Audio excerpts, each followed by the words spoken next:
also want to say how happy I am to see all of you here in this room today.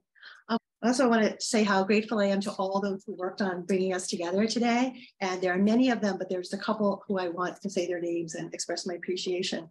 Melissa Morton, Gabriella Hoskins, Danette Rivera, Caroline Quinones at IAS, and at Princeton University, Sarah Rivet, Keely Smith, Anu Vedantam, and Brandy Bushman, and many others. It took a lot of people to put pieces together.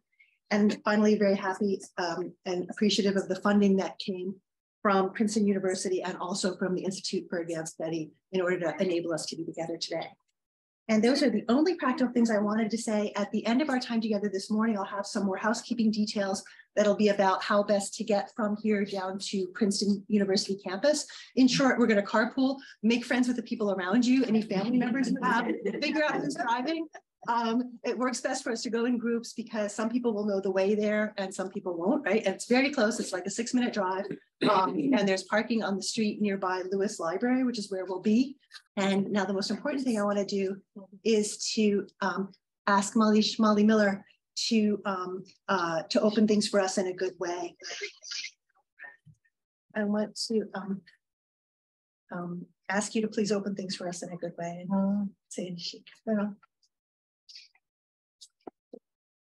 Good morning. Good morning. Hulamasi. Truly, this is my speech. It's 2 pages. And now I can't find where it starts. I have had one heck of a week. And the first thing is I lost my very important ID card, tribal. And they said it was federal and all kinds of stuff.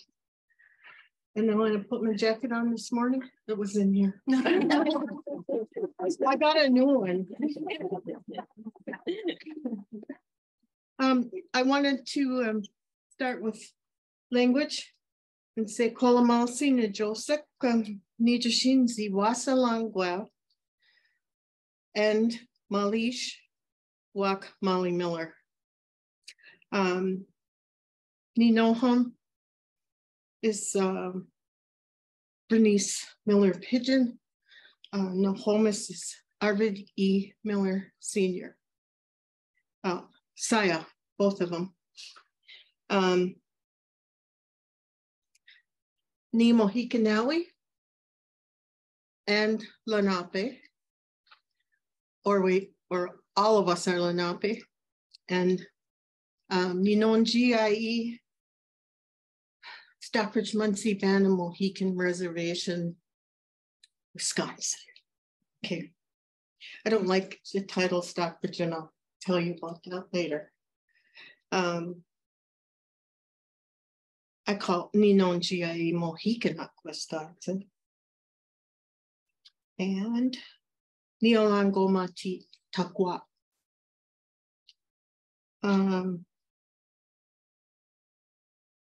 So I'll just say Anichi Kishalamokwang, Alamilian, Yonkwai Kishku. Hi.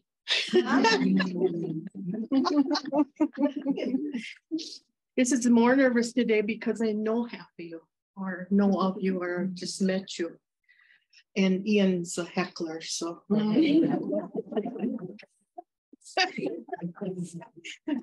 Last year I did this and talked about, I was online, we did Zoom.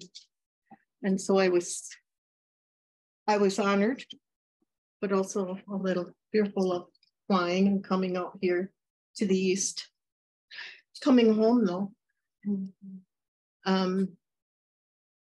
I'll just tell you a little about myself. I'm married and have 3 children, living, 1 adopted son and 1 son that's passed. None of them belong to my husband. Previous. My parents were very involved, my mother in history. And she said, don't make me learn this language. But she was too old for it. Now I'm beginning to understand what she's talking about. And My father was an Indian leader, and he was the chief of our tribe for 27 years. Back in the day where they had paper collection tax or stamps.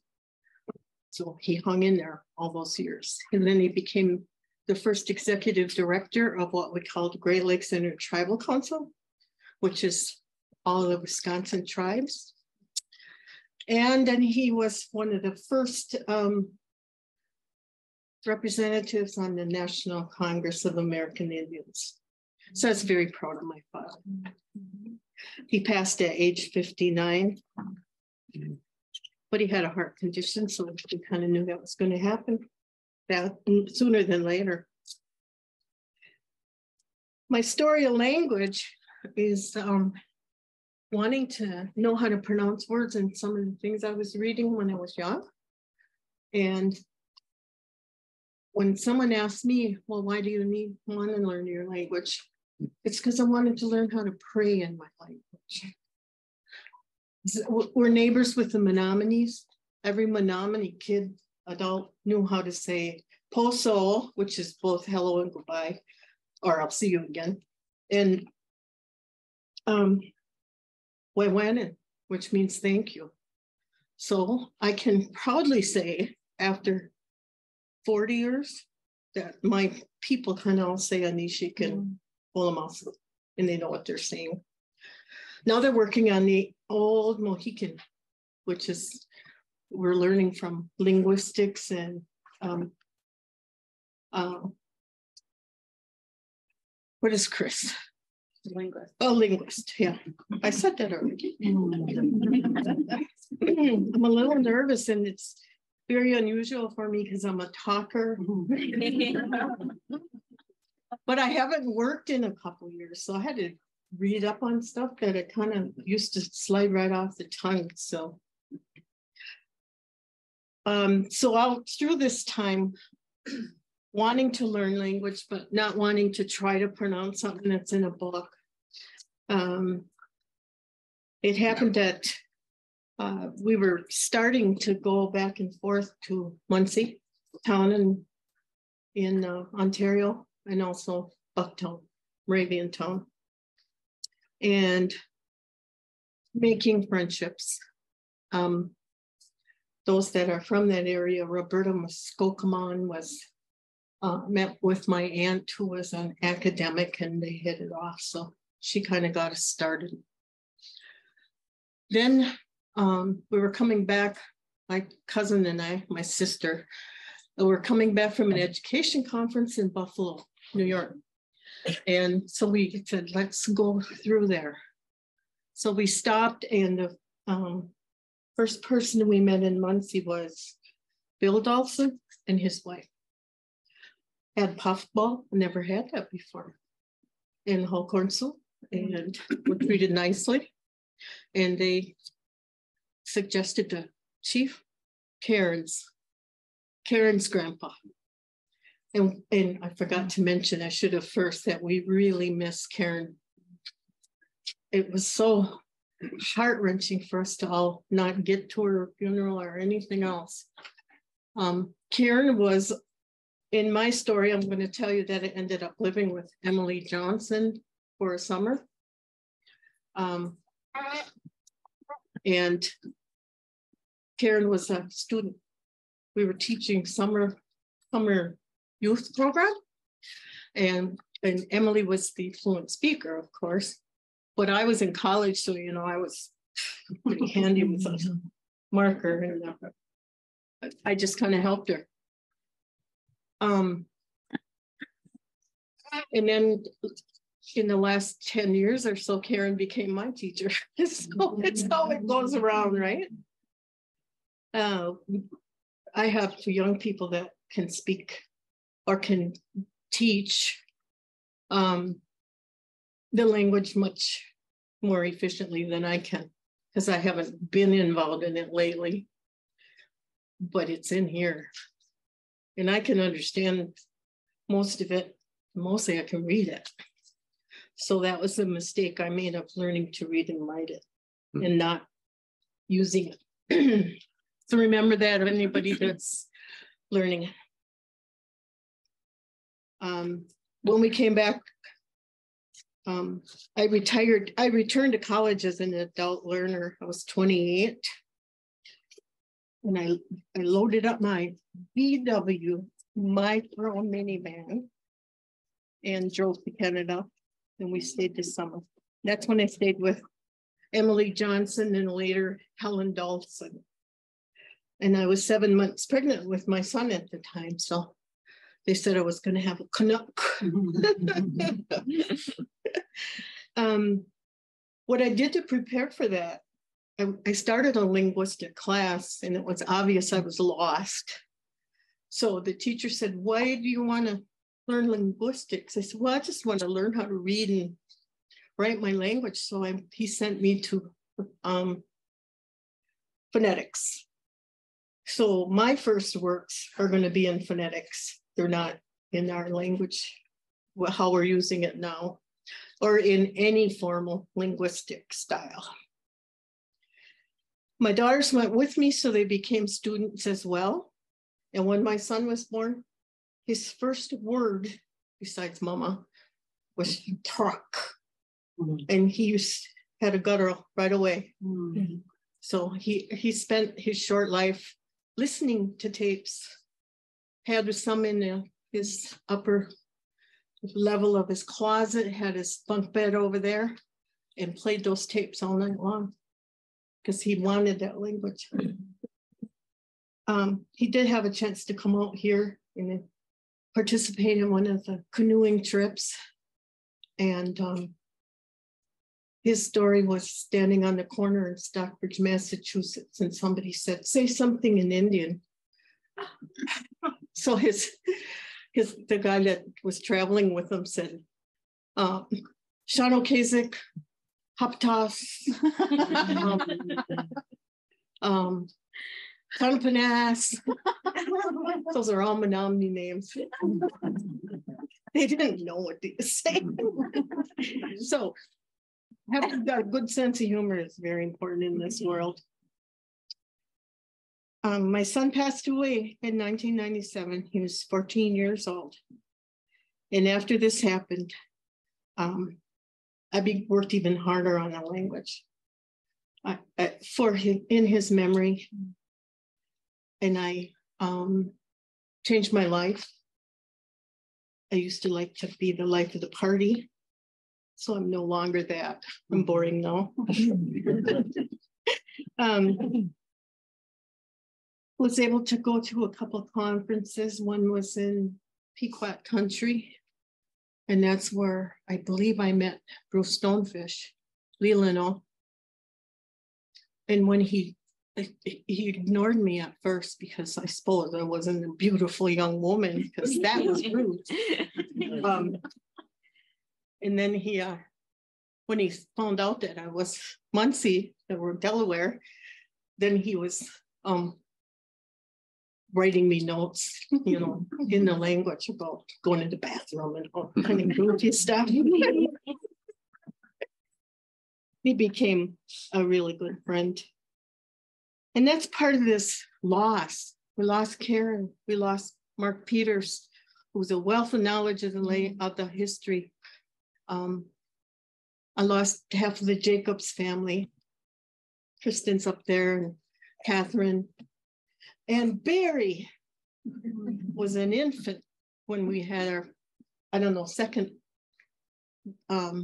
Lunaape Academy, teaching academy. And now he's 6'2" and 15. And he used to call me Grandma Wisconsin when he was young. So language was just kind of something I did on the side. I might sit with some of the young people and teach what I knew, and we'd figure out a few things to carry on. But it wasn't until I received a notice in the mail for a Lenape language teachers academy. And it was in Canada, and I was determined to get there. And I did. And I went for like 4 or 5 years. We even brought it to our community in Wisconsin. And that was Glenn Jacobs as our teacher, and Bruce Stonefish. He also was a teacher. And they're both gone. That's it. This loss is hard. Half the Jacobs family, which was my Bucktown family, are gone. Grandma's gone, the brother's gone. And it's hard to carry on when you're losing people. Yeah. But Bruce's brother Brent continues on with Zooms and does language, does culture. We keep in contact. I know quite a few of you, or I have seen you, or I've heard of you. Names. And then over here is my niece, Nicole Pecor, who is teaching Munsee. And she's very good at it. And her daughter, Hani Goha, that's a Oneida name. And that's my niece. She's actually my daughter and my granddaughter. And that's something that I wanted to know too, about how our relationships worked. And Ian and I had a discussion about that. Nicole is my sister's daughter, so she's my daughter. And so, and we don't have second and third and fourth and once removed cousins. We were either a daughter, a granddaughter, a niece. Yeah, we do have nieces. No, we don't. Cross nieces. Yeah. Somebody told me a word for cousins, but I don't believe it. And then if you're a cousin, everybody's a cousin, you know.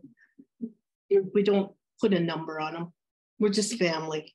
And I love that. Because we know we're close-knit. We know we treat our nieces and nephews like our own kids.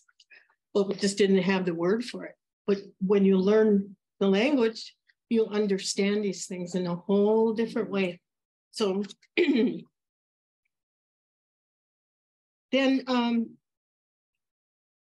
when I went to one of the academies, of course, they're teaching us all kinds of words and it's all new to us. We're all learning. And I said, could you write this down or give us something? And so I'm on the historical committee for our community, and I knew we had some money. So we brought them over and recorded this video, which is, help me, Kristen. Lunaape Wixit, Sheshkoha Luisa Wasak, Ehakeen. She's not going to help me. King. Oh, Waniipakw. Anyway, it means the Delaware Teachers Girls Academy. And there's a drawing of Glenn and Bruce on there.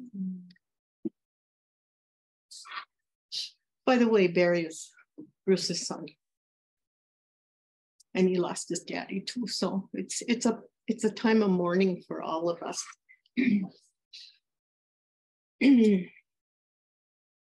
So we funded that. They wrote a booklet to go with it, which I, of course, don't have a copy of anymore.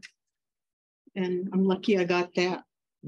You got to, somebody needs it, you got to share it. The first academy I went to, I took my son, Joe Pecor. And the second year was Monique, and the third was Nicole, and the fourth was Welchipayokwe. So each year I would take someone else with me to Canada. And today Nicole's a teacher, and Monique is the head of our museum library, and Joe is the head of our language program. So they've all continued for it.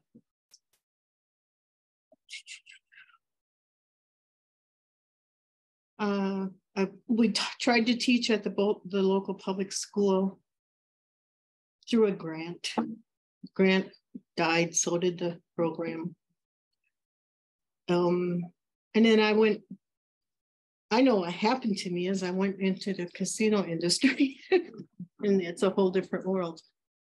and I worked 13 years in marketing. So that's where I got away kind of from my language, but never from my culture. Because we need our language to practice our culture, to learn more about our culture. And it's our lifeblood, our language. And I know there are those of you in this audience that know more than me about the language. So we'll talk about that when we get to the afternoon session. And my niece was very adamant that she was not going to, step on me or get in the way of me. And I said, what do you mean? I'm going to talk a little bit and then I'm going to say, no, we'll talk to experts. Because she works with it all the time. So the language, I feel that I helped to bring it back to our community, that I've worked through the years to keep it going. And now the young people are taking over, and they're the ones that will learn it faster. Many of the kids do know language when they hear it. And even my kids, they know. So that's what I have to say to welcome you here. I never looked at my notes except them. I never followed these.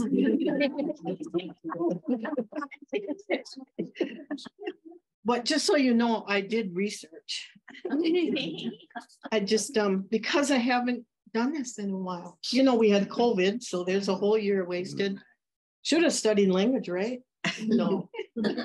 Just acted like we were in total quarantine. And just got away from it. And if you get away from it, this is where you can be standing in front of a crowd where somebody thinks you know something. And you got to admit that you've lost some of it. But I really haven't, because I have it in here.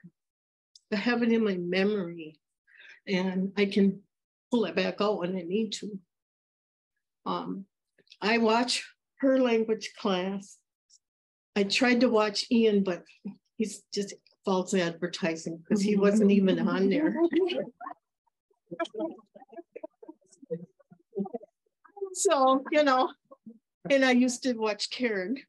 So that was a way of always learning. You're always going to be learning. So that's it. I forgot how to say. I'm done speaking English. Okay, I didn't.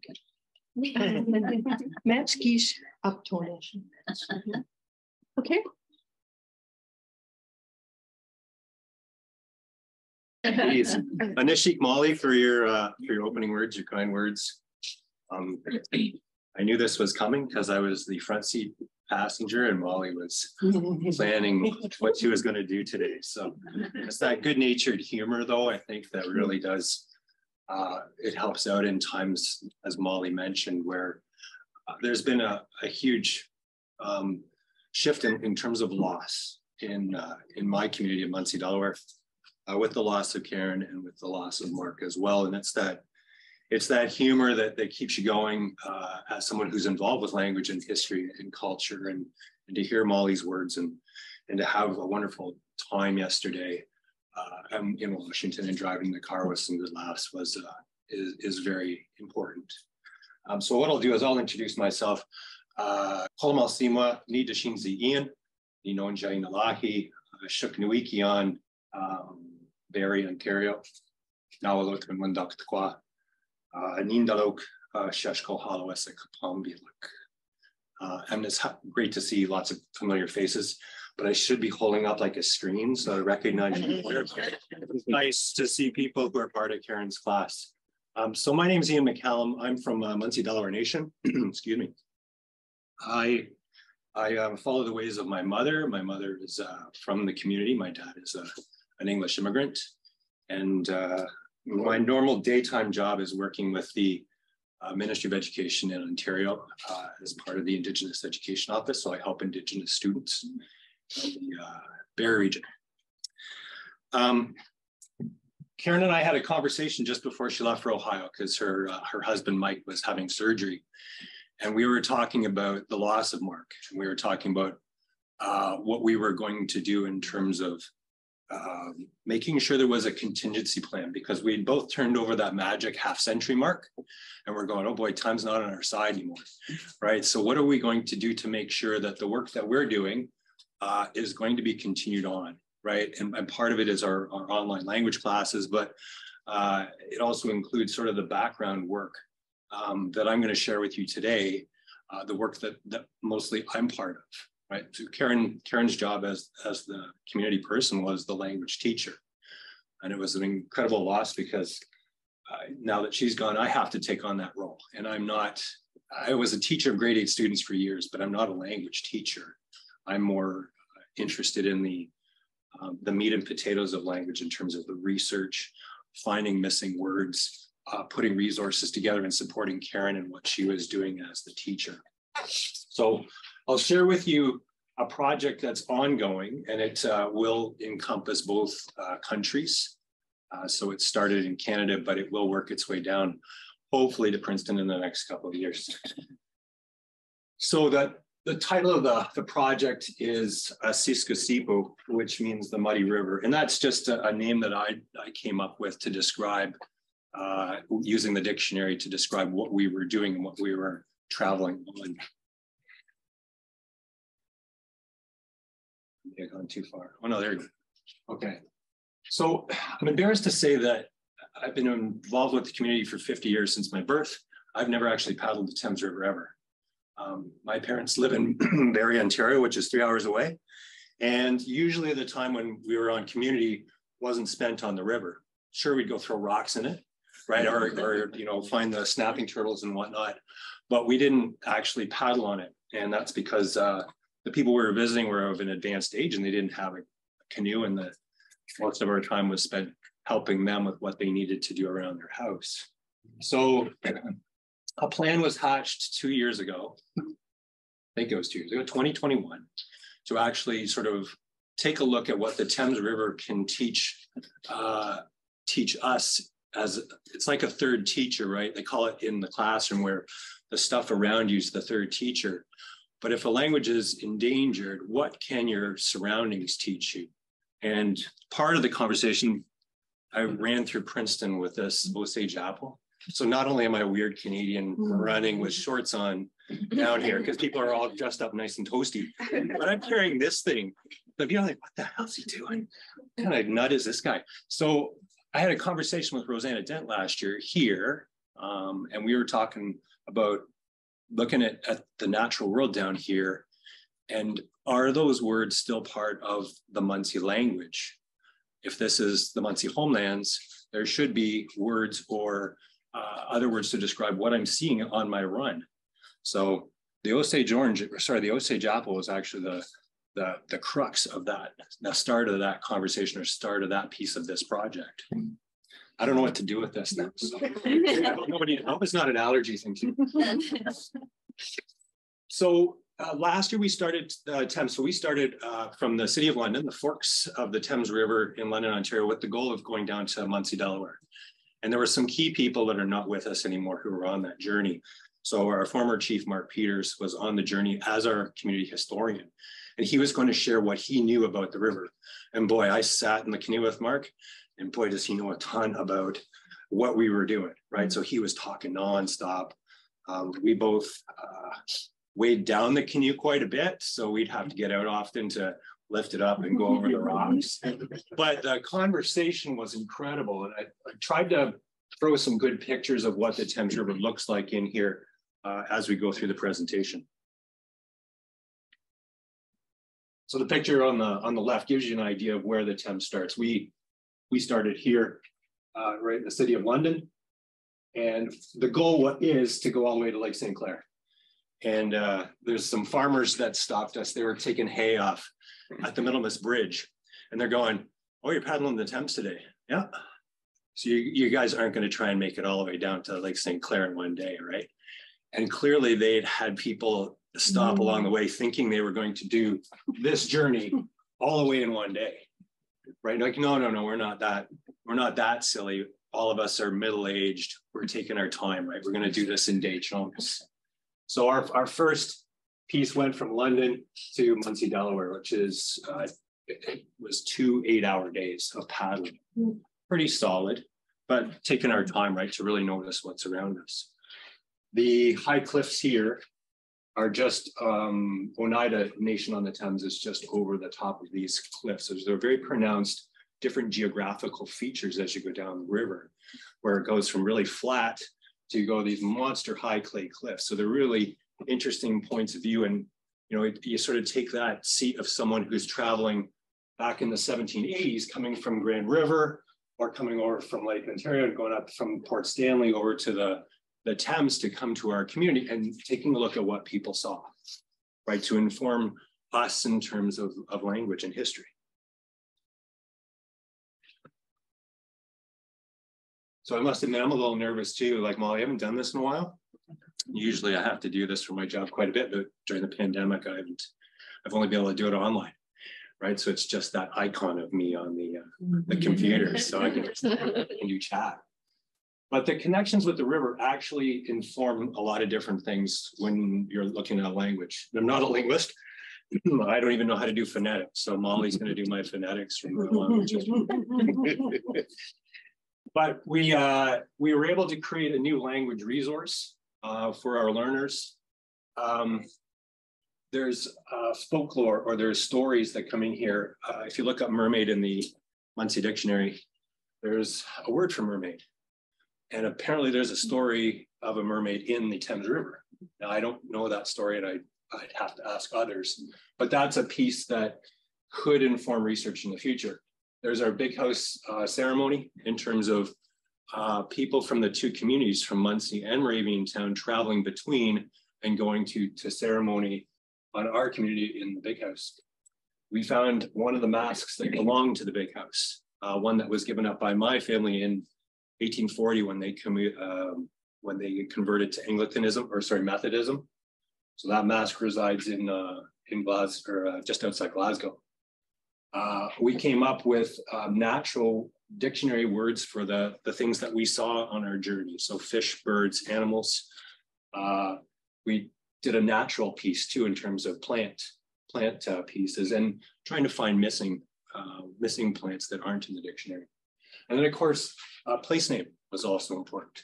Not only for what place names actually exist right now, and you can see them in the dictionary, or you can find them through research, but also maybe taking back some place names along the river, changing things from, hey, this is what they say in English, but why can't we change that back into language?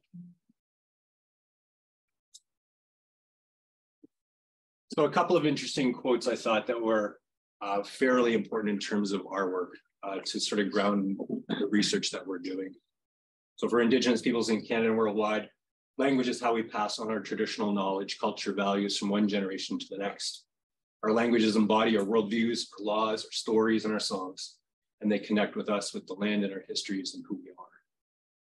And Indigenous land-based education is its own paradigm based on Indigenous worldviews and beliefs, the passing on the knowledge to one another and to the next generation.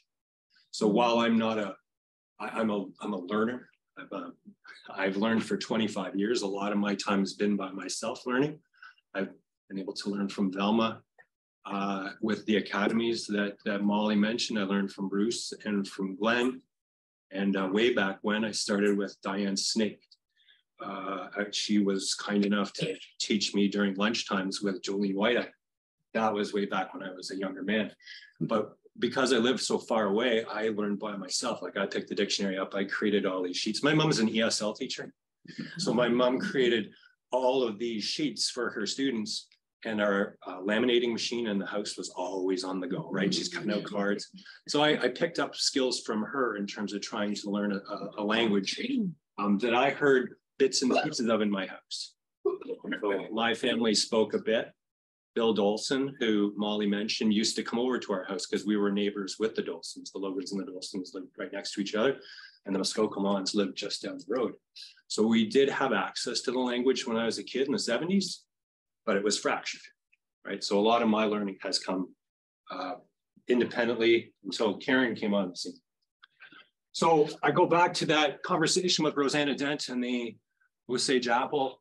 Hey, you know what? Maybe there's a way that it can be more than just a paddle down the river, right? You can look at things as you go. So it included Mark Peters, Professor Tom Peace, who's from the University of Western Ontario, and Justin Peters, who's Mark's son. We hopped into 2 canoes and we did that first journey. We were looking at language understanding in terms of if there were key points along the river that were very prominent, and that maybe we could go back and research and try and find place name. 8-hour days, 2 trips. Mark really wanted to camp. Like, he's older than me, he was 65. He wanted to camp, and you're like, I'm done with camping. Right? As long as it's camping at the Holiday Inn, I'm good. And again, we went from the Forks. And we did film work. So Justin filmed all the conversation going down, which is invaluable now because Mark's gone. So we have access to all that information as he was going down. All that conversation in the canoe has now been documented. So I'll just share a couple of the photos. That first photo it shows the level of the Thames now. It's very low, and that was in July when we started. That's at the Forks. But you can tell you're in the middle of a city of 400,000 people. And you can't tell. Like, you can't tell from this view that you're actually in an urban setting. And this is a little bit further down. We're not out of London yet. And on either side of this, it's all built up. It's just past the Oxford Street Bridge. My parents have done the canoe route before, and they brought back these monster clamshells for me at one time. So one of my goals was to actually go and find them. And this is just outside of a bend towards the village of Delaware. But here's these huge clamshells, and that sort of prompts one to think, did our people use the clams for anything, right? Were the shells helpful for anything? Was it a food source, right? It's a piece that you can research later. And that's just a gratuitous photo of me shooting off the deck. Mark was a much better steerer than I was, so. The work in 2022 includes sort of natural dictionary support from Miles Blackwood, who's in the audience. He's been really helpful in terms of like reaching out and going, I've got some words that I can't find in the dictionary. I can't find in other resources. He's been very helpful in trying to support. And that's also the work of Yves Goddard and Suzanne and Rosanna. And of course, Karen have really helped with this project. The place name support is from Miles and Yves and Karen and Mark as well. This work isn't a standalone piece, I guess. So it's not something that's just going to be, turned into somebody's PhD or sit on a shelf somewhere. This actually is built into a course for grade 10 students from Munsee. It's a grade 10 Canadian history open course. And all of this information is actually going into that course so that our students have the ability to access the Thames and all of this information. It's informative about treaty, and I'm not a politician, so going into the world of treaty is a little bit difficult, and I'll show you in a few slides. But anything you're going to touch about history, the river, the Munsee people from Raventown, and Upper Canada and Ontario history is going to come across the fact that Munsee people didn't have a treaty until the 1960s, right? We weren't formally given land in Canada as much as we'd been there since 1780, right, or in the 1780s. And important, it's a route traveled by our people, between the two communities. So understanding what my people would have done if they wanted to go down to Raventown, hop in a canoe, right? How long would it have taken? How exhausted would I be? Where can I get food along the way, right? Who am I paddling with? Last journey I took was with a kayak by myself. That's a slog, right? My sister and Tom were just like, oh yeah, this is easy. And I'm like, I can't keep up, right? I need that extra person. So as a 50-year-old person, maybe I had younger people paddling me back in the 70s. So we get into some of the research. The natural dictionary of this sycamore tree it grows between Munsee and Big Bend. But what Suzanne and I did was I created a list of all of the things that I saw or knew that grew along the Thames River, including taking a look at some dictionaries that already exist, some encyclopedias, and from just what we took pictures of on our trip, So this is a picture of a sycamore tree, right? And what we did was we broke it down into a chart. So if the word exists already, or we can find it, then I put it on the chart, it's done.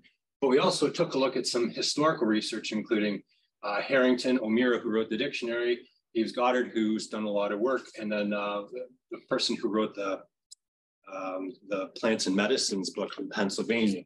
I'm going to get her name wrong. It's Titquidgen or Gladys. Yeah. So what we look like, I guess what it is, it's not ignoring that there's those historical resources that can really help out here, and that the work of others can really help. We also have a partnership with the Lower Thames Valley Conservation Authority, because of course, you know, parking your canoe on the sides of the Thames, they sort of manage that. So it's important to let them know. But they love this stuff. They'd like to have the research. They'd like to share it with their public, right? If people who want to use the facilities, now there's a potential partnership with sharing information in the language with the authority. So there's an example of one of the charts that we created for the sycamore, and the sort of the different understandings of it from the research. And those who speak the language can correct me, but I think Amahoa is a boat. So it gives you an indication of what that tree would have been used for. So the language understanding, just coming up with just one word or a natural dictionary, now you actually get an understanding of what that tree is useful for.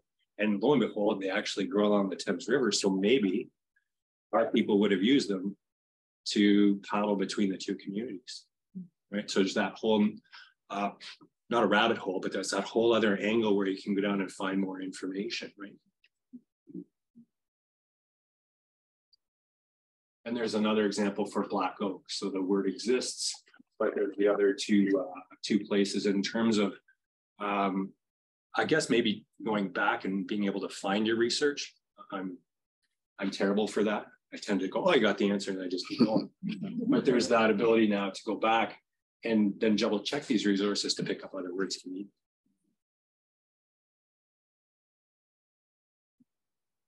And it's same thing for the fish and the animals, so catfish and the heron. We've had artists who've created some work for our language resources to sort of engage different ages of learners. So not just the pictures of the animals. There's a really good example of a woman who I think lives in Northern Ontario who's done that right now using the Ojibwe language. And she's done her own artwork to represent each of the, I call them critters, but plants in the critter world. It's beautiful artwork. You can search it on Twitter. It's beautiful stuff. So the next part of that is consideration of place and language. So we went by a few places that Mark pointed out were really important in terms of treaty. Melbourne's the closest village to Munsee, so, and there's the word in the dictionary. However,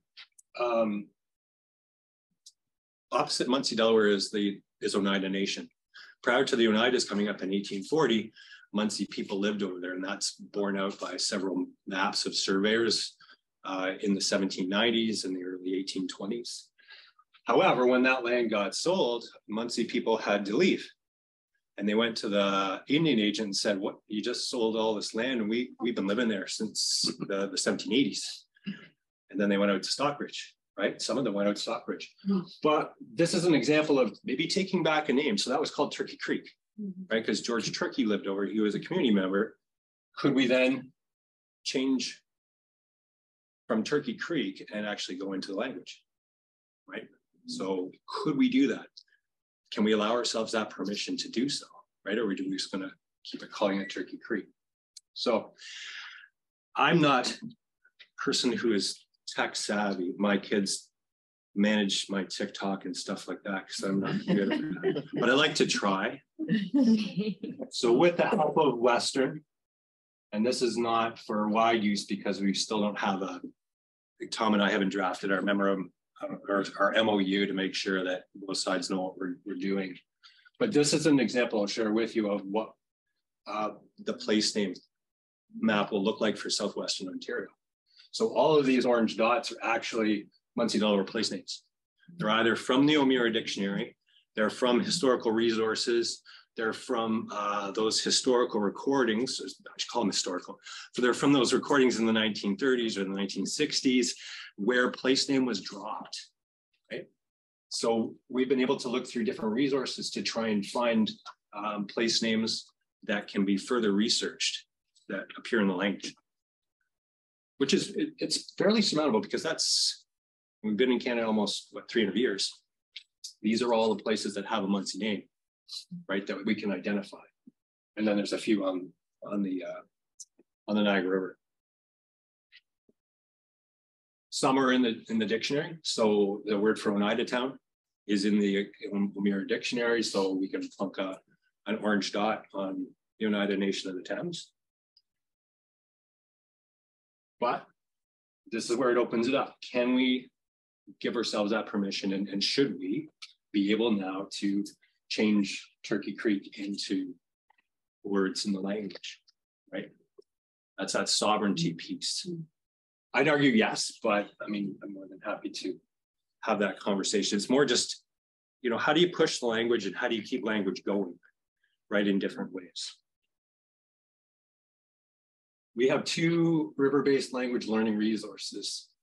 So the one on the left is fairly comprehensive, and I'll share parts of that this afternoon at Princeton. It was fully illustrated, but it also sort of gives a way for learners to explore the Thames River in terms of noun usage, but also in bigger sentences.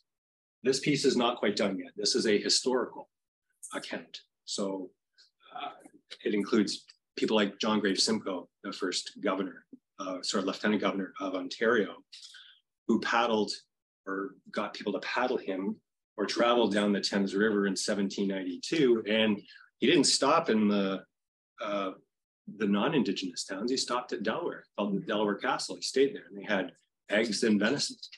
Right? There's a whole account, which I'll share later, where this guy stops and stays for the night, 2 nights, because this is a local focal point, right? In an otherwise not very settled part of the world. Well, by settlers, but Indigenous people, lots of Indigenous people, Ojibwe people.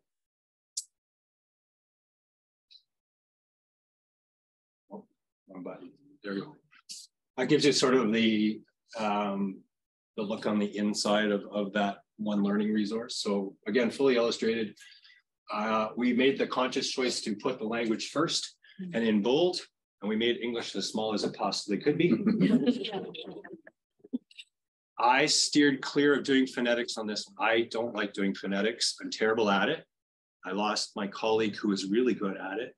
So without her help, I did not put phonetics in this. I don't think I'll go back and do it. It takes a lot of time. It's like you're translating 3 different languages. And I do mess up when I do phonetics. So I think going forward, when I do resources, I'm going to leave phonetics sort of behind a bit. So I mentioned this briefly. We have lots of maps. The first map was given to me by my great-grandfather. He had copies of this, I think, that he inherited in the 1960s or 70s. And it was a photostat. I don't know what a photostat is because I'm a little bit too young for that, but I gather it's some kind of photocopier. And he put it in a big frame and he gave it to me. And this is Munsee-Delaware in 1820. Malin Burwell did the survey. There's a path that leads between the 2 communities, the upper Munsee Town and lower Munsee Town. And then along there, they've actually recorded the actual houses or the cabins that the people lived in. And including the path that leads you down to Port Stanley and Lake Erie. So that map is informative because Mark said, hey, yeah, we're getting close to Munsee, but this bend will take us another 2 hours. And boy, he was right?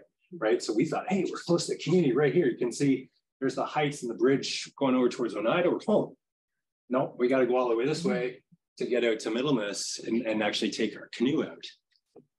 But it's so informative in terms of paddling the river and understanding there's not very many creeks that actually come into this, like nothing big, like just really, really small creeks, which is kind of unique for a rather large river.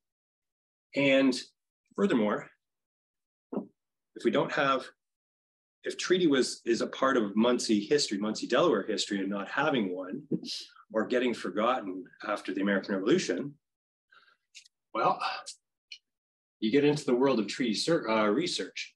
So this is another survey in 1820 done by Burwell, and this is Big Bend. So this is where we've stopped as of September the 30th. We pulled our canoes out because we didn't think we'd get another nice day in Ontario. It's pretty cold now. And then it warmed up again, so we could have actually gone out again. But we're here, we pulled out on this side of Big Bend. But if you look closer on this map and increase it, there's a village. That's not a settler village. That's not a village by people who have moved to Southwestern Ontario, loyalists or late loyalists. That's an Indigenous village. So now, whether that's helpful for me as a Munsee person, or whether that's helpful for people from Raventown, or whether that's helpful for people from Chippewa, this place here clearly was inhabited by Indigenous peoples, right? Because this symbol, this row of 5 almost triangles, is consistent with what Burwell used, which can then be used to support, land claims, right? Getting treaty back, and making sure that people understand that the sovereignty of this river was very deeply rooted in, Indigenous people of Southwestern Ontario, right? Munsee people, Ojibwe people, right? And later Six Nations, right? Oneidas. There it is. Governor Simcoe visits Munsee in 1793. He could have stopped in Delaware. There was a mill in Delaware, but he didn't. So Little Hales, his writer, basically recorded, hey, we breakfast at the Delaware Indian village, having walked on the ice of La Tranche for 5 or 6 miles. Here we were cordially received by the chiefs of the nation. I'm gonna have to remember that too when I get to council next week to pitch my idea. Eggs and venison, please. Captain Brant being obliged to return to the Council of Six Nations, we stayed the whole day. The Delaware Castle is pleasantly situated upon the banks of the Thames. The meadows at the bottom are cleared to some extent, and some are planted with Indian corn. So Delaware Castle, when you approach our community, there's a really high cliff on the one side, and that's Upper Munsee town. And that most likely was where the Delaware Castle was. A couple more pictures of going further down the Thames River past Munsee. This is on our way this is Big Bend, I should say. So this is somewhere, I don't even know, somewhere between Munsee and Raventown, but this is actually Big Bend. And at the base of Big Bend, there's this humongous cliff. It's huge, it's like 30, 40, 50 feet in the air, right? And Southwestern Ontario is flat as a pancake. And yet here we are on a river with a humongous cliff. So what did my people think of this when they went by? What made this area so special that they pulled their canoes out and would have stayed for a while? What made this so special is that they probably portaged across it instead of paddling all the way around Big Bend, right? Because they could have done that. And there's record that they may have, right? This is also pretty shallow, right? So the river looks like it's deep, but it varies between, I would say, 5 and 10 feet, especially at this time. So it does raise a lot of questions as a researcher and as a historian. So 2023 plans. So I want to complete the journey to Moravian Town. I do want to begin a journey on the Grand River because my people, my people came across in Niagara, but they did stay at Smoothtown on Grand River, which is the other Delaware community in Southwestern Ontario. So doing a portion of the Grand River would be nice. I don't know if I want to go all the way to Lake Erie, but we'll see what time holds. And then the exploration of travel on the Susquehanna, the Allegheny, and a river down here. So where I've gone through taking a look at what's along the route in the Thames River. Now it's shifting it over to the Grand. What do I notice? What do I see? What's the history? Now I can shift that down to the States and, take a look at what I see down here. And then special thanks to those that have helped along the journey. There's lots of people, there's lots of organizations that have really helped. The question I get asked most, because I'm in my 3rd year of my PhD and I'm almost done my coursework, is why don't you turn this into a PhD? I said, I don't do that because this is all research for the community, right? I do this not because it's for the benefit of me. It's for the benefit of those generations that come on after me, right? I think if I muddy those waters, then it becomes something different. So this work has its own importance, but it's important as language, history, and culture work, as opposed to me getting something from an institution, right? So this belongs to everybody. I don't propose this. So I want to say Watanishiq Wemwen. Thank you, everybody. I hope I didn't take up too much time. Sorry.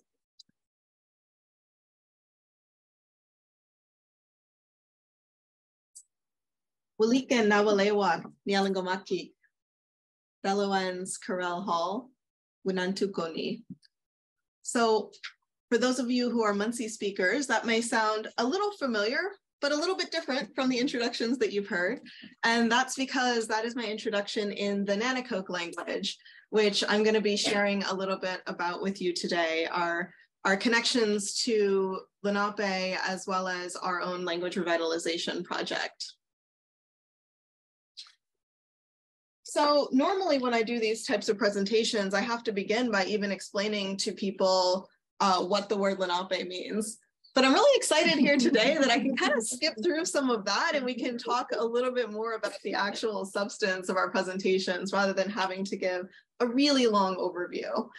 But I will start just by explaining a little bit about my community and how we connect to the larger Lenape communities. So on this picture here, I'm showing the Nanticoke and Lenape communities that are in the New Jersey and Delaware area.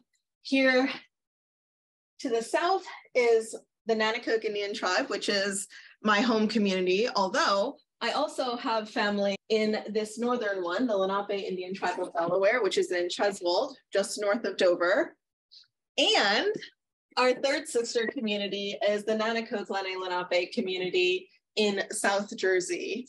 And so the three of these communities are all interconnected. They have separate political organizations, but they are one giant extended family. And historically, the Nanticoke tribe lived on the eastern shore of Maryland along the Nanticoke River and her tributaries, so down in this area right here. However, due to the early violent colonial period, many Nanticoke and Lenape people were pushed out, but not everyone left. And those that stayed formed these communities that we have here today. And although these communities are not recognized by the federal government, they are recognized by the states that they reside in. And the Nanticoke language, as you've heard from my introduction, is very similar and connected to the Lenape language. And so the Nanticoke consider ourselves to be the grandchildren, the descendants of the Lenape. And so we're able, as I'll explain a little bit later, to use those connections to revitalize our language. So we have Nanticoke and Lenape being connected, but the language family that we're part of is actually huge. And I didn't even realize when I started learning the language how big and connected our languages are. So you have all of these communities on the eastern seaboard, you know, except for this little corridor of the Haudenosaunee people, which are, you know, different people, other people. But you have all of these Cree speakers across Canada, and you have people in this language family, you know, going all the way far to the west. And linguists have called this family the Algonquin language family. However, there are many Lenape people who think that it actually should be better named the Lenape language family, because the reason that it got named the Algonquin language family in the first place is because when you had early settlers, they came and they visited a coastal community and, you know, asked them who they were, and they said, we're Algonquin. And so they're like, all right. And then they go further in, you know, the next village down, and they realize that these people are also speaking a similar language to the first people they met. So they're like, oh, they're also Algonquin. And so moving from the coast inward, the colonial linguist determined that this language family should be called the Algonquin language family. However, many of our Lenape people, we recognize the Lenapes as the grandfathers of many of our Eastern communities. And so as part of this language work, sort of reclaiming our connections, our linguistic connections to each other, and thinking about this being that extended Lenape language family. And so the Nanakoke language doesn't have any first language speakers right now. So we don't have any, even any elders that speak the language, or even any people that grew up hearing the language in their homes. So the last time that we had a native speaker was before the Civil War. So that's a really long time ago. And so it seems really daunting for us when we think about, you know, how do we revitalize a language that really only exists in these old scattered dictionaries? But when we look at our language in the context of this giant language family that we're part of, we're no longer feeling so isolated, and it's no longer so daunting to consider bringing back our language, because we have so much more to work with than many people would think. But, you know, one of the important questions that we think about when we talk about revitalizing a language is the how and the why. And so I want to start off with that why, because a lot of people think, you know, what is the purpose of revitalizing a language that nobody speaks? You know, all your community members, they speak English, they can talk to each other in English. You know, why do you need to learn this ancient language? And so these are just these are just a few of the reasons why we want to relearn our languages and reclaim them.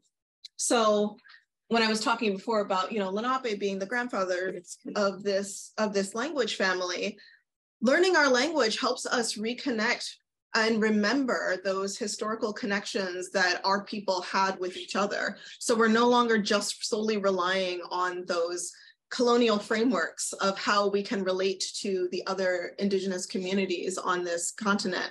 We can, by learning our languages, we're in a better position to recreate and reinforce those relationships.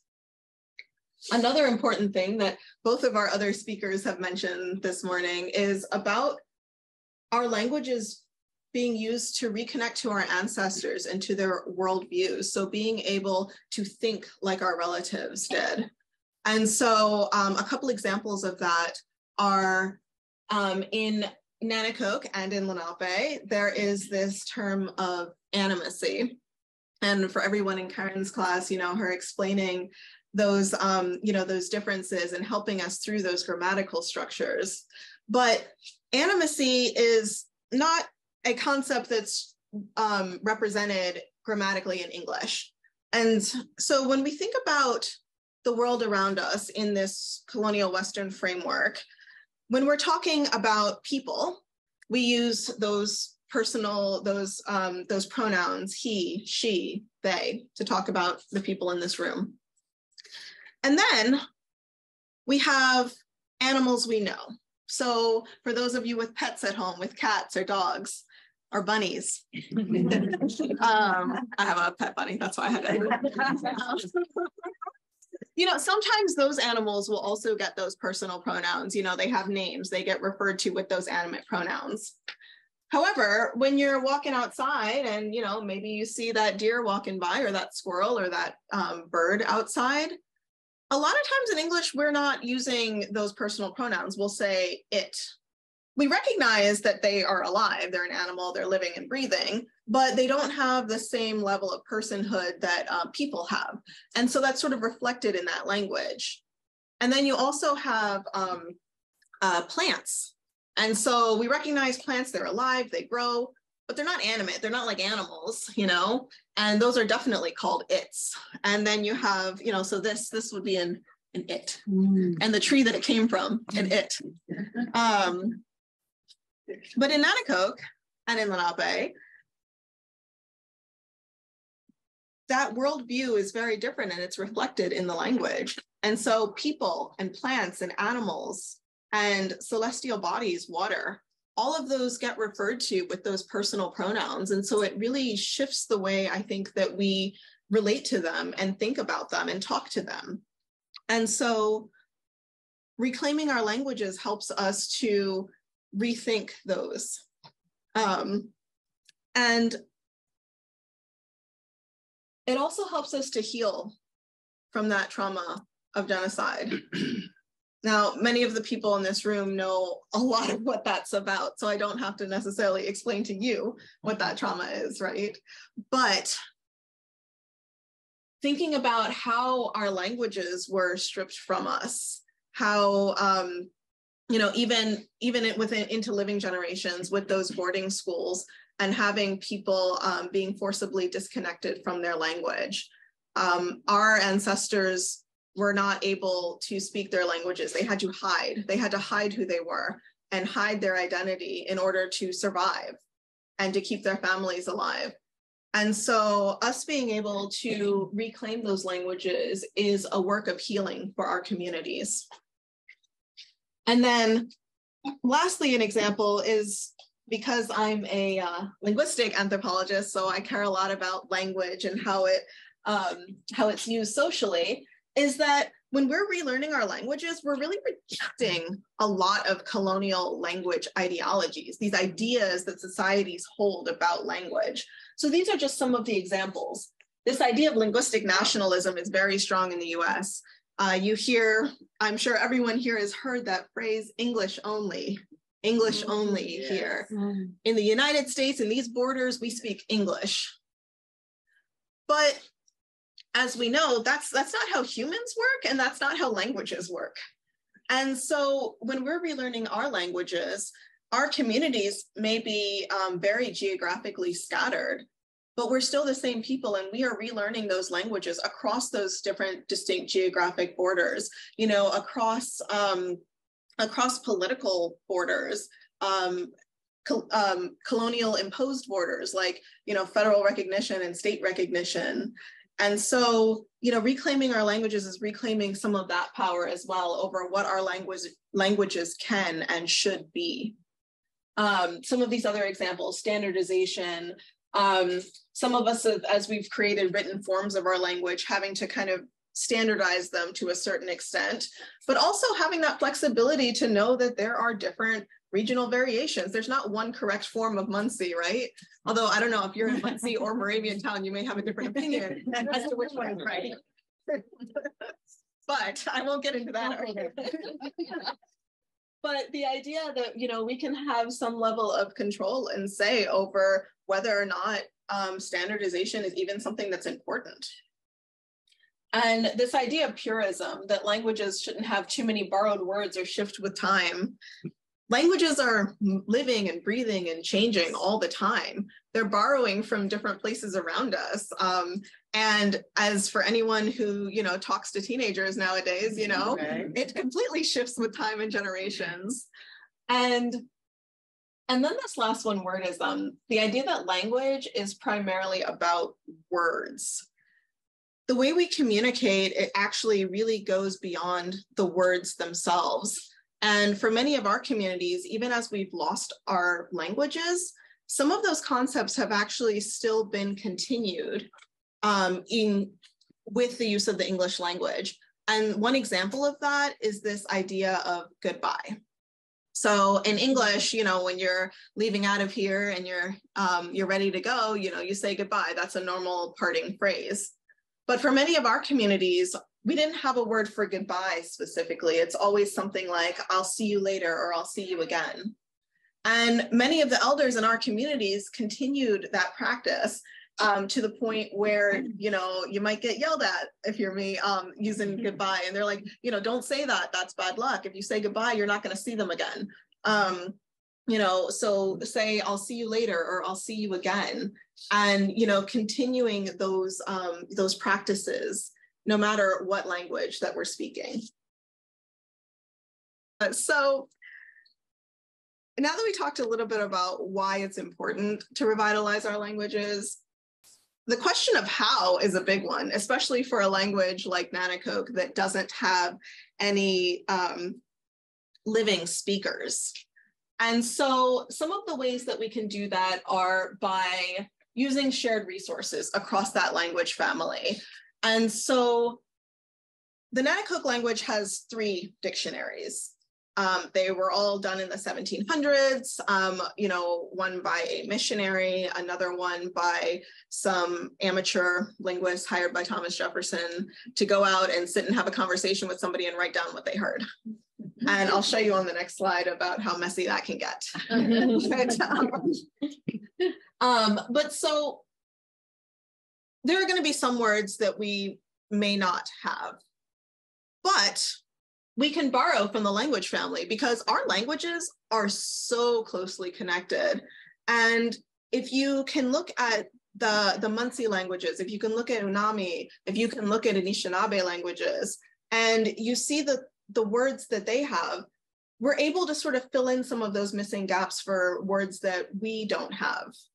And we also have a linguist that's able to reconstruct words because he's the one who's studying those vowel shifts and sound changes and seeing what are the common ways that Nanticoke has shifted and is different from the other languages. So that's his job to kind of put some of those together to reconstruct some of these words and also to try to interpret the words that we do have in the dictionaries.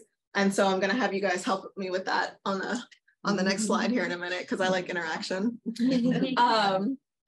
And so let me switch to that. All right, so ignore the right-hand side for now. So many of you I know who are Munsee speakers, you already know what some of these words are. But I want you to just imagine for a second that you're just reading this first word for earth here in a dictionary. How is that pronounced?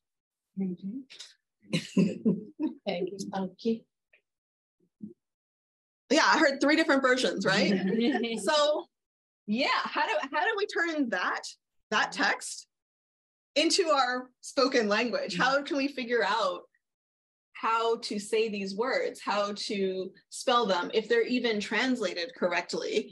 Because we've also seen some examples of words that are like the word for stone, asen, has also been translated as the word for cliff. Because if you can imagine these 2 people who don't have a language in common walking along and they point to this, we're like, what is that? We're like, oh, that's a cliff. Like that stone, somebody's trying to give the simplest answer. Somebody's trying to describe, you know, what they see. We also had a similar mistranslation with the word for water and the word for pond. And so it's a very difficult uphill task to really tease out some of these mistranslations, but relying on that language family has been really helpful. And so moving forward today, we are borrowing the sort of standardized language that most Munsee orthography that Munsee users are using out of that O'Meara dictionary, and really trying to create words that people can look at and spell and that have some consistency to them. And so now here you have Ki, earth, Ewesh, wind, Ki Shalamoquang, creator, and Wapaneyu, east. And so you now have these vowels representing consistent sounds so that we're able to, you know, to have something to work with versus, you know, over here where, you know, you're really trying to figure out, well, okay, did the person who wrote it down, are they an English speaker? Are they a Dutch speaker? Are they a French speaker? You know, what sounds are they hearing? How would they represent those on paper? And so moving forward for now, we are looking to use this to teach our language to our community. So one of the ways after we've been sort of teasing through these words and trying to figure out what they are is, well, how do we bring them back to our community? How do we get people to learn them? Because most people in our community aren't necessarily going to be learning languages out of a dictionary. it's really hard to pick up a dictionary, look through it, and be able to have a conversation in the language, because that's just not how dictionaries work. That's not really their primary function. And so I worked together with several people from our community, and one of our elders had this idea of really, targeting the children, and, getting the idea that if the children learn to speak our language, the adults will follow and our languages will have a future. And so she had this dream of a children's book in the language. And so we actually spent a good deal of the pandemic, since we couldn't do anything else, really working on this book. And so this is the cover of it. And the title, Once It Has Been Spoken, It Cannot Be Unspoken, Katikitawakanan. Katikitawakanan means our language. And I actually want to tell you one interesting linguistic feature about our languages, is that in English, we have a singular form of we. But in Nanakoke and in Lunaape, there are two different forms. And so there is we, which is inclusive. And then there is we, meaning some of us, but not you. So if I say our language team working on this book, that's me and them, but not you.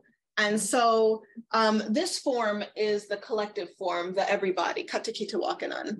And we wanted to put that on the front cover of our book. On the inside, however, when we are speaking about how our language was forcibly silenced, we use the other version, Natakitawakanan, because really trying to highlight the fact that, our languages have been, they've been targeted. And so, we are reclaiming them, but also we don't own our language. And so this book that we're creating will be available for anyone to read. But we are also going to be making a very strong effort in our communities to make sure that our communities have the ability to relearn their language and have all the resources necessary to do that. And so being able to to convey both of those ideas in the language. And all of our illustrations were done by a member of our community, a talented artist, and we have this character, Grandmother Turtle, who takes you through the lessons. And so the book is colorful and it's geared towards children.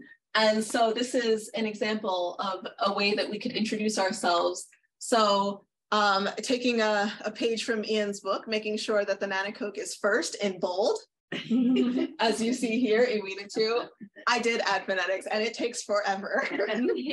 And I have changed them around so many times.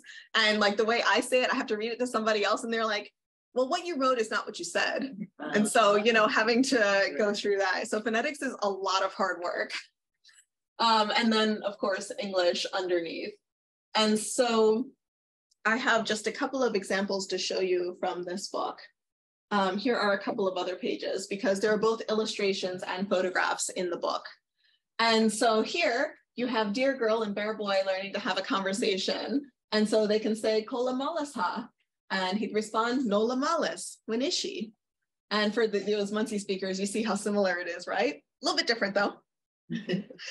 And then there's also other important knowledge that's embedded in the book. So here explaining that one of our words for bear is winkapim, which means good fat. And so it's telling us something about that bear. And it's telling us about how the bear both gets big and fat for the winter, but also how we use bear fat. And we use it in a lot of ceremonies and we use it regularly, historically and contemporarily. So having some of that knowledge embedded in there as well. On another page, when we talk about our Ilangamakik, our family, we have that same conversation that Elder Molly Miller had spoken about, where we don't have separate words for siblings and cousins. They're just all, they're all your siblings. And so that's represented in the language. And so it really helps us to learn more about what how our ancestors thought, how our language works, and how we can think and continue to move forward as Nanticoke people. And so this book is going to be available. We just signed the contract this past week with the publisher. And so it should be available early next year, February or March. I will keep you posted. And so I just want to say Wanishi to all of you. I'd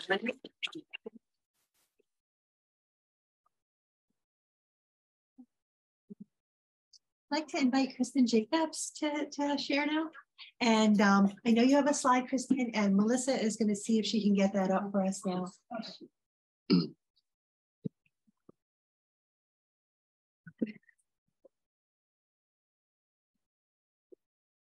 Minganawaloma, ni Donokamawak Nuit-Gokwak, and the Shishuan Kuyan, Kristen Jacobs, Asheen Zion, Shuk and the HULUNIIXSUWAAKAN, ni Naminitoi, Asheen Zion, Lunaapahkiing, ni Nonjiai, Lunaapahkiwak Gawit, Shuk Nuiki, Lich down on Tilet. Dami Minzi Wich Jow.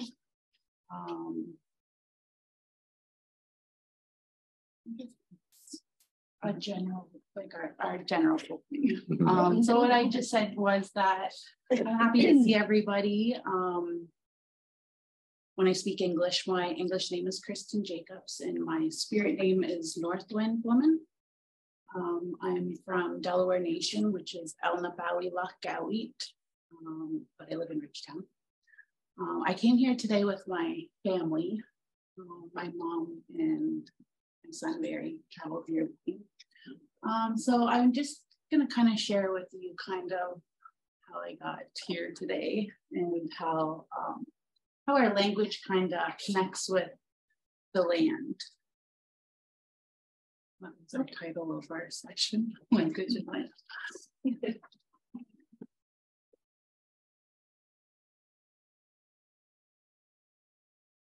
that cut out? Oh, I think that Dean will come right back. Okay, so I'm a Delaware language teacher at the school that is local to our community. It's called Nahi Ridge Elementary, and I teach the Delaware language from grade 1 to grade 8.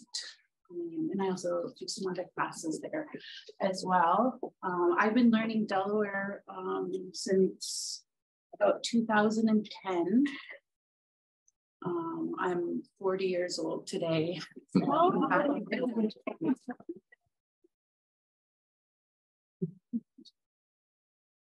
I'll be 41 next month. But yeah, so it's been just over 10 years. I believe it was 2010 when I first started working at the language department with Thelma. She played a big role in how I got here today and where I am. So I just started out by making signs for our language. I remember looking at the Delaware language and our words being like this long and thinking like, how does anybody even say that? And what does that even mean? And I think about that today and I could probably tell you what each of those letters mean in that word. But yeah, I remember really thinking that it would be impossible to learn that language. And I didn't know anybody in our community that spoke the language because the last time that I had any contact with the language was in kindergarten. So in our community, we have language programming in our daycare and our kindergarten. And now we have it in our school that our youth attend, but when I was younger, it was just kindergarten, daycare. And so then there was just a big, huge gap in my schooling where there was no language. There wasn't very much language programming in our community at the time that I knew of. I kind of got brought back into just kind of getting an interest in the language when dating Barry's father, Bruce. He told me about the language and he had the dictionary and like kind of told me about like how he was trying to figure out the words too. And he had the Lunaape Teachers Academy that he was having with that he put together with Glenn. And that's how I met Molly and the people from Wisconsin. We had made some trips out there. And so that's kind of, I didn't really get too involved in that. I didn't really know anything other than just maybe some animals and some colors and some numbers. I think that's pretty much what everybody remembers from daycare, kindergarten, unless they've heard it in their homes, which we don't have that ability today to have two first language speaking parents for our children. And I'm hoping that that changes in the future. This is the first gathering that I've been to like this, with so many different people involved in language and wanting to learn language and wanting to like see change, and just more people working together to achieve the same goal. So thank you for inviting me. So I started working with Velma at our language department, and she was bringing in elders every week, and they would eat lunch with us and share their language with us. And we thought it was important that we have our own school in our community where our language was spoken, and that in order for us to be teachers at that school, then we're gonna have to get certified. So she found us a program where we could still do our jobs Monday to Friday and go to school on the weekend. And I think we had some summer courses, and it took us 2 years, and we were able to graduate and become certified teachers in Ontario for kindergarten to grade 6 or something like that. So having that would kind of get our foot in the door as far as being able to teach in our community, in our schools that receive funding from the government. So I think around that time there was some changes happening in our education department, and I had been asked about teaching in kindergarten for a couple of days of the week, and I was at the daycare the other 3 days. And so I did that for a bit, and at that time I was pregnant with my second child and went on maternity leave. And when I came back, Brent Stonefish was our education manager at the time, and he said that there was a language program starting at our language department, and that he had an elder that was going to come in and do the teaching. And they had already been working for a year at this point. And so I joined them. I didn't really know Diane. Diane was is my language teacher. I didn't really know her. I knew of her under my teacher, Velma, at the time I had worked with her. And so I remember she was my kindergarten language teacher too, and she was kind of scared. And if she's watching, I'm sorry. But yeah, that's what I remember. We didn't know each other very well, and I'm sure she was kind of skeptical of me, and I still knew I knew a little bit of Delaware, and I looked at the dictionary and I couldn't figure out how to use that. I seen the words in the back, which is where I mostly went to look for my words, and I would look at those words in the front and be like, what is this? How I couldn't put it together. And every time I would try to read the front of the book, it would get really dry, and I just thought, it's okay, whatever.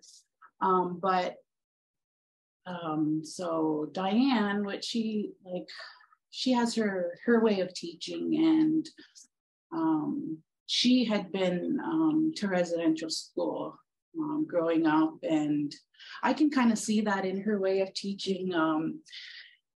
There was a lot of writing involved, and it was just patterns. She showed us a lot of the patterns in our words, and beginnings and ends and different sounds and things. And so I would spend my day there, worked from 8:30 to 4:30. 3 days a week, and then I would go back and teach the other 2 days at kindergarten. And around this time is when Glenn had become sick, and I remember when I would see him, he would ask me like if I had put my name on our supply list at the school board or anything like that. And I said, no, not really.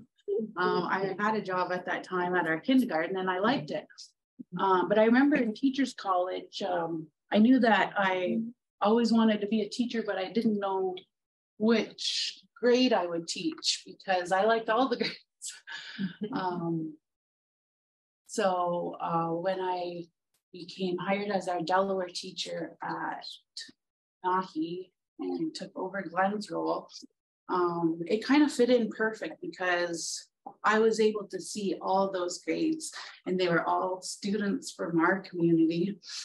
And plus, like part of that job was, part of my job is being in the kindergarten room every day. And we don't have any Delaware students in our kindergarten rooms too often, but I try to share Delaware with them when I can. And a lot of, like, I have at least one or two of those kindergarten students every year when it comes time to choose French or Delaware, they choose Delaware and come and learn Delaware. So I believe right now I have about 50 students. Mm-hmm. And 10 of them are not Delaware. They're either there because I have a connection with them from the kindergarten room, or they have family members who are from our community.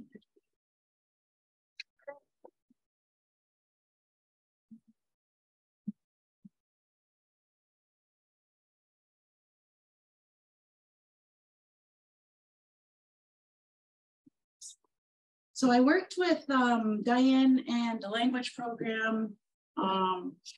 They started out with around 20 or 21 students, and it was the 3 days a week, 8:30 to 4:30. And by the time I joined the following January, there was about 5 or 6 students, I think. Mm-hmm. And a lot of the reasons behind that were because it's a big commitment.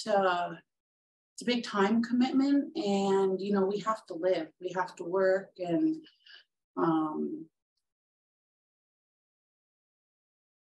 it sucks. It sucks, you know, that that people can't come and learn their language because they have to go to work and have a job and all that. So we tried to work our way around that because at the time there was, I believe, four of us who were employees for the band. And so they allowed us to be at the language department and still as if we were at our own jobs. But we could only do that for, I think we may have only did that 1 year when it, the first couple of years when it had gotten started. And from there, we went to our gaming and revenue funding meetings and asked for the funding for our language teacher salary and for 5 students, so that we wouldn't have to think about, you know, like how we were, like where our next paycheck was coming from or whatever, because we wanted to get language. So that's kind of how we worked through that. Our gaming revenue funding comes from the Casino and Lottery Fund of Ontario, and it has guidelines that when you use money from that you have to give back to the community. And so that was one of the things, is that in order to receive this money, we had to be giving back to the community somehow. So when I was part of that program, they decided that we were going to go to Lakehead University and take their Indigenous language instructor program. So the 5 of us would go, and that's where we went and just learned how to teach a native language as a second language. But we did have one class that was a linguistic class, but it was all Ojibwe. But we can understand, you know, some Ojibwe, but it wasn't that fun. And at the time, I knew that John O'Mara was the dean at Lakehead at the time. And so I went and found him in his office. And I said, look, you have five of us from our community here, and we're learning the linguistics of Ojibwe.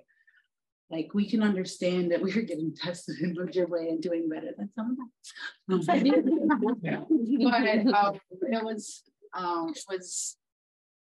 he agreed to come and sit in and teach some of those classes for us. I think he took over the class for the last 2 weeks, and so he was able to incorporate Delaware and Ojibwe because he's a linguist and he knew a few languages. And but the following year that we went, so this program is 4 summers long and they have it in July. So the following July, he taught us, the Delaware students specifically, and the Ojibwe, they had their own teacher. And so he was able to kind of go through all the stuff that Diane couldn't teach us about words, like all the linguistic mumbo jumbo of Delaware. But if you know some of that information, it can tell you a lot about our language.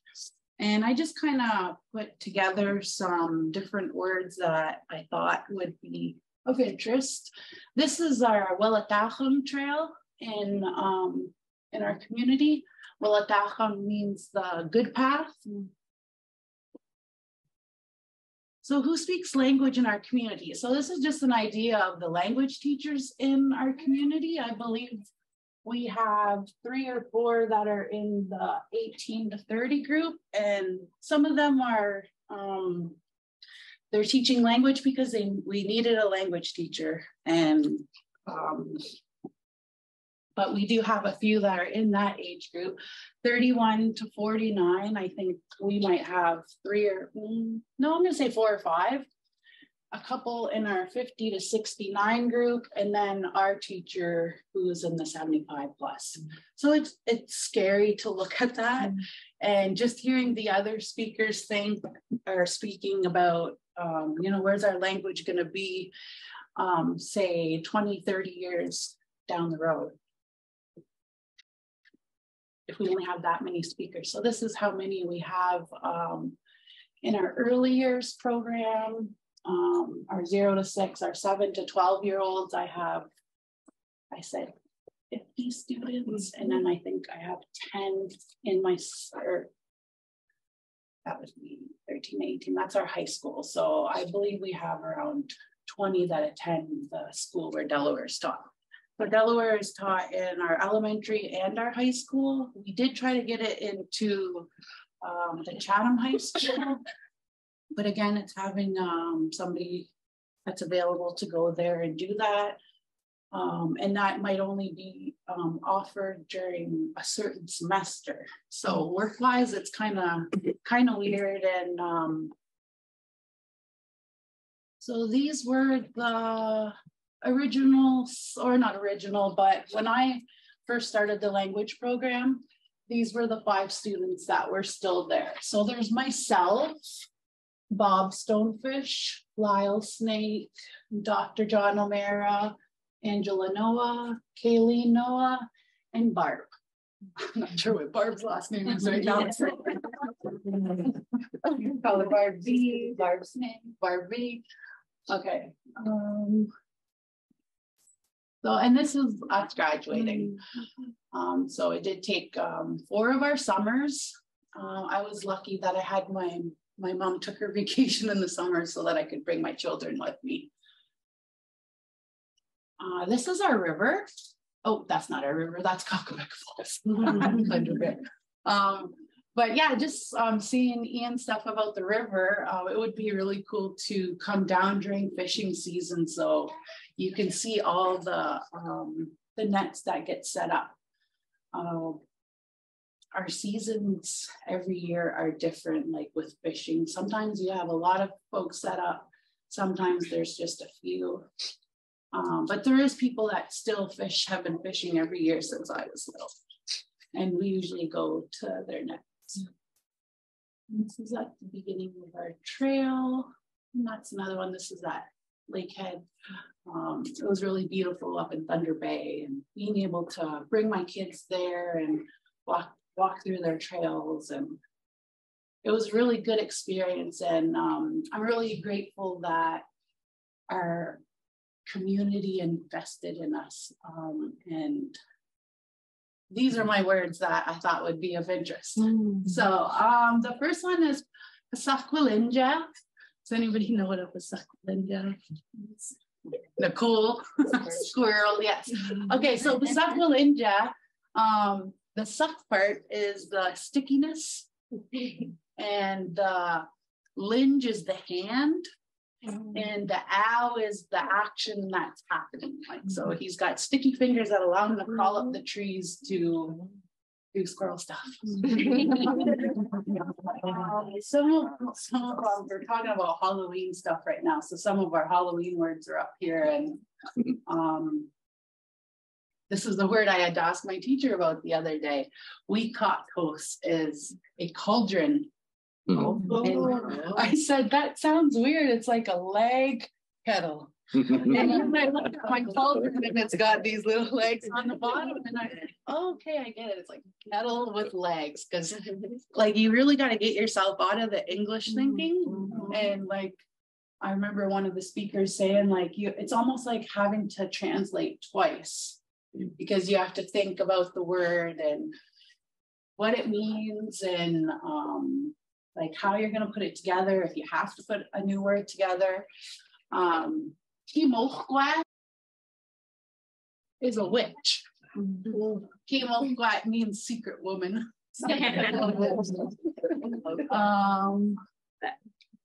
Sometimes in class, because I don't know all the words in the dictionary, I'll ask like my older students, let's find a word that, try and find a word that I don't know, or just write the word and I'll see if I can tell you what it means. And so one of my students said, aqua pamauso.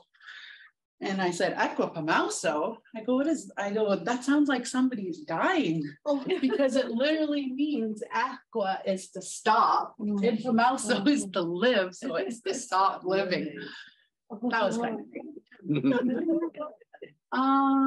Chungafquish is a little tree.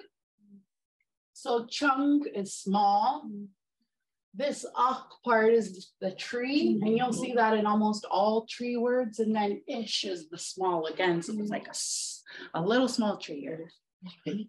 Let's see. Ahas is a crow. I think that was named because of the way the crow sounds. Katakhikin is a camera. And Katak is like to draw or take a picture, and then the ekin means that it's a tool, so it's like a picture tool. Let's see, Chachipinoxy, that's a Halloween word. It means monster. And Tipai is our ghost, and Cha is just a reduplication of a cheap. And then this Enox, you probably see this in other words. It means to look a certain way. And then it just means it's a he and living. So it's a frightening looking being, I guess. And then I have Simcoe and Saniqui are the same word. Simcoe means to blow your nose, and Saniqui would be like the one who blows their nose. So like if someone sneezed and I said, when Saniqui, because I'm saying like, who's the one that blew their nose? And when like, yeah, you hear those endings like eat, you know, it's he or she that it's happening to. And it's either already happened or it's going to happen. Something like that. Okay, Anai is the road. And Anai up Seekin is plantain. So plantain, it's like it grows along the road. And I think I went through all of those words. And then that must be how to introduce yourself. Yes. Does anybody have any questions or what?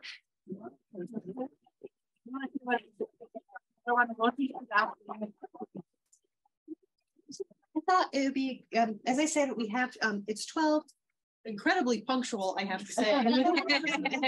But to push against that, we have lunch at 12:30 and it's just across the way. So we do have some time for discussions and questions, but if anybody needs to step out, of course, that's perfectly okay. I wonder if Ian and Carell, if you'd like to come up, and Molly, I could bring your chair if you want somebody to go, or you can stay there, whatever you want.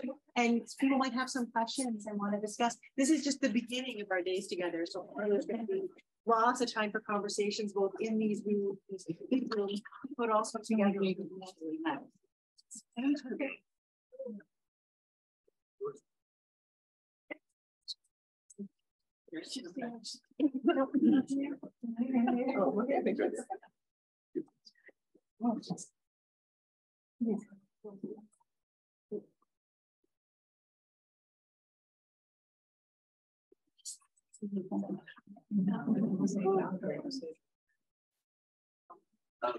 Maybe you want to introduce yourself. Does that contain its use or something here? Yeah, so like these endings right here, they can kind of tell you like whether like it's a tool or instrument, or whether somebody's like using their hands with it. And you'll see a lot of that in our words. Like I'll have to check for this beacon, but yes, it does have something to do with the plant and how it's like growing along the road. It's funny because Glenn Jacobs took it out and identified Madison, but he said he couldn't take a pen and a pencil or a paper and pencil with us. Okay. So he pointed out plantain. I haven't seen that word since you just said it. She said you'll remember what you remember, and there it is. So I'm grateful to see it again. And yeah, that was just kind of to show the description, like with our language and the land, like how like everything is literally a description of something. Oh yes, my son is taking Mohegan, so I'm texting him what you have up here. He says Ane is the same in Mohegan for road. So he says, is this Munsee you're talking about? So there are those similar words. Yeah.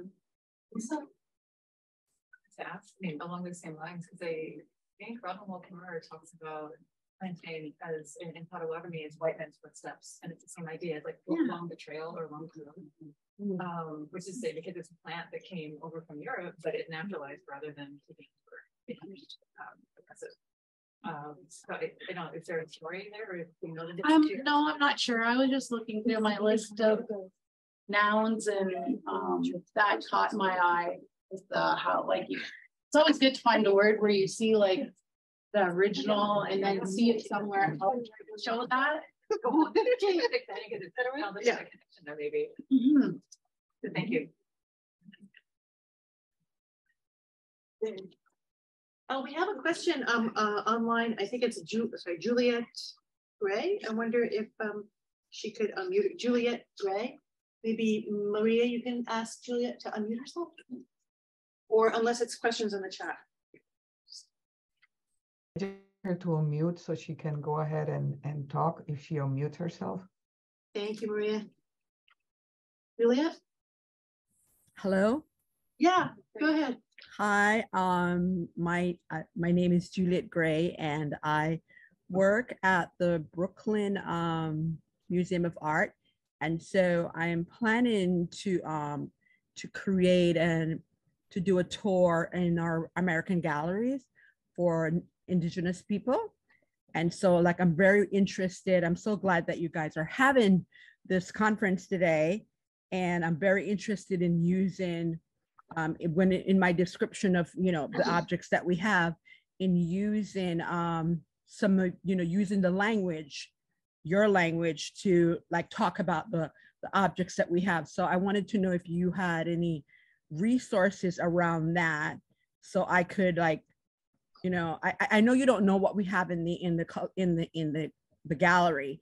So how could I get resources for that? You know what I mean? Because I would really love to use, like how I love the way that you were teaching a while ago and going through all the words and being so descriptive and breaking the words down. I think that is so wonderful. So I would love to be able to do some of that in my tour at the museum. Just to add to that, when we saw Ives Goddard yesterday, remember he said he's real clear that Munsee language spoken through Brooklyn and Queens. So, well, it's a good question. I was going to say, or you could. Did you guys want to respond to that at all? Or? I was just going to say you can give her my email since I live in New York City, and since you have both of us. Okay, thank you so much. Our library museum director would be a resource for some of those items, and then Nicole could help with the interpretation. Oh, that would be wonderful. Thank you so much. Thank you. You're gonna The free bird. I said I'm so jealous. Now you'll know how this to work for now. I have a question for Carell and Ian. Carell, I was just wondering if you know or have a plan, the group with the book has a plan to how they're going to implement the book. Is it through the elementary schools or some plan as to how you might get these to the children?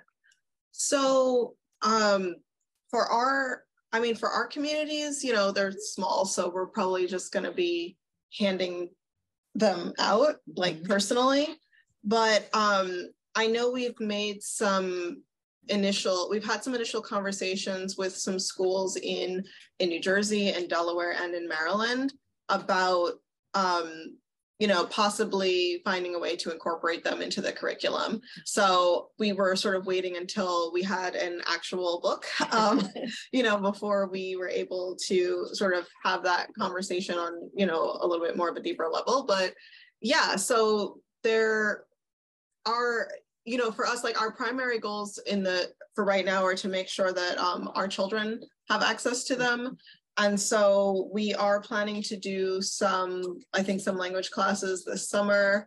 That's something we're going to probably try to plan over the winter and figure out, you know, what we can do. There are a couple of camps that already exist that our kids go to, both in Jersey and in Delaware. And so, you know, maybe, you know, coming into those spaces and doing like language for, you know, incorporating the language into that as well. So those are sort of some of the plans. Wanishi. For Ian, I would like to know more about the Osage apple. I was not familiar with I went running last year when I was here, and I noticed these on the ground. I'd never seen them in my life. And it was like that light switch where you're going, okay, so I'm on the traditional lands of my mother's people, and I don't know what's around me very well. So is there a way that I can become more informed as a Lenape person in terms of the world around me, and trying to figure out what this is in the language or how to describe it in the language if I can't find a word for it. So it's kind of like as weird as it is to bring one of these in, it was kind of that light bulb moment where you're going, oh, you know what? Like the work that I'm doing with the river and in the community should also incorporate, or could incorporate, this very easily by me just opening my eyes and taking in what's around me, as opposed to writing stuff down all the time, right? So it's like I don't know. It looks like a lime green. It's like a brain. It's like perfect time, right? These things say Osage orange. Osage orange, that's right. It has like 10 different names depending on, you know, there's so many people who call it so many different things, and it grows like everywhere. I mean, not everywhere, but you know, it does grow. It grows here. It also goes all the way through the Midwest. And I know that, you know, these aren't really good for us to eat, people, but animals eat them. And the wood from these trees, though, is really good for, I think people use it for fences a lot. Oh, it's like prized bow making. And bow wood, yeah. So. Okay. That's awesome. Anybody else? I don't think I've seen it. I have a quick question for Ian. So I noticed in your book, you know, in the two books that you showed, I think the language book, that, you know, you talked about how you made a conscious effort to put the native language in bold and the English, translation as small as possible. But in the context of Canada, what happened with French in terms of, what were your decisions in terms of that? Because as far as I understand, everything is translated into English and French in Canada. And I understand that at least for the purposes of, the education department and the official, Canadian, publishing rules, which I don't know, but, I would imagine that they would have wanted these to be in French as well. And how did you get to the decision of taking it up? And full confession, I actually do like French. I went through French language from K to 12 and then to university. I didn't include French in that because Western Ontario isn't necessarily a hotbed of French language. If our community was closer to Quebec or an urban environment, I may have. That question comes up more, like I can draw that line in the sand with our community work because what are the two languages on our community? In fact, I would have been probably better off if I'd include Ojibwe, Anishinaabe, and Oneida, because Oneida is across the river and kids use our daycare that use all three Indigenous languages plus English. So I'd probably be better off if I created a text that had 4 languages in it. Where that comes in to be problematic and where we're trying to push the envelope, because it is all about, hey, you know what? No, those are settler languages, right? Those are languages that came here afterwards. And the land doesn't speak English and French. Where it comes in problematic is that with galleries. So Julie, my cousin over there on the end, and my sister and I are putting together a presentation about a relative that we have who was very instrumental in the 1880s in visiting Queen Victoria. So the Canadian Museum of History has said, we're open to having Lenape language on the descriptors, but you have to include English and French. Well, our blowback on that was, our fight back was, which language can come first, right? Can we put Lenape first, then French, then English, or at least have the Indigenous language first? And I think that the atmosphere in Canada at this point, in terms of languages, and I'm always an optimistic person, is changing a little. Where there is, if you walk through the museum, there's examples of that. So they took us through, it's Canadian children's shows, it's an exhibit about it, but there's a show that's done in Inuktitut, and they have the syllabics for Inuktitut first, and they got English and French. So we already have the template. The museum is very open to going, we need to change the narrative here. It can't be English first, French second, and then Lenape first, because the person we're talking about spoke Lenape.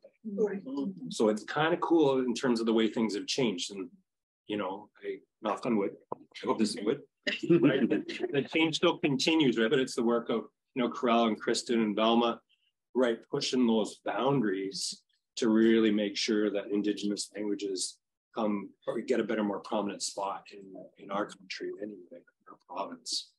But it's a continual fight. I just wanted to add to that, at the Art Gallery of Ontario, they're doing that with the Indigenous languages first, and the Kent Mountain with the Royal Ontario Museum of Toronto. They've got Cree first. But Ottawa is, you know what I mean? It's happening in Toronto, and Ottawa is a slightly different position. I'm sorry. I was wondering if you found anything on sign language, because when I think about all of our communities, there's that border between the Algonquian families and then the Iroquois, which is totally different. Obviously there's a relationship, and you see that in the history of the language and how there's even at one time 3 different communities that were speaking one language, even though they were Iroquois and I guess Algonquian and I was wondering if you found anything about kind of sign language and how it was a go-between when the languages weren't exactly the same, because you can relatively understand Ojibwe, Moan, and Munsee or Algonquin, but there's a big difference between the Delaware and Oneida. Yeah. Or any of our sister languages, and then a language that is totally different. So I was wondering if there's if you found any sign language or even signs that have been used to teach. And then if you haven't, if there's been any talk about like how that can help bridge the gap, especially with children, like infants. I know that Oneida in Ontario has their own version of sign language. So they've got, like I said, they've translated their language into sign language. You know, having something that would connect the languages would have been very helpful when I taught at Oneida, because I know that the kids are calling me chicken shit. I'm like, get old out of it. They call me out on yard duty, right? But you know, that would be, I've never run across anything, but I can see the benefits, right? And certainly you know, the benefits of translating you know, Oneida into, what is it, ASL, right? Yeah. And being able to use the sign language has been incredibly helpful for people across the river. Yeah. We've got a question from the chat. It's from Jamie Tucker. And he says, a question for Kristen. Are there any resources you learn where you learned the morphemes, small parts of the words that give it the meaning? In my personal learning path, I've only been able to make these connections by looking for patterns and making my own guesses and conclusions.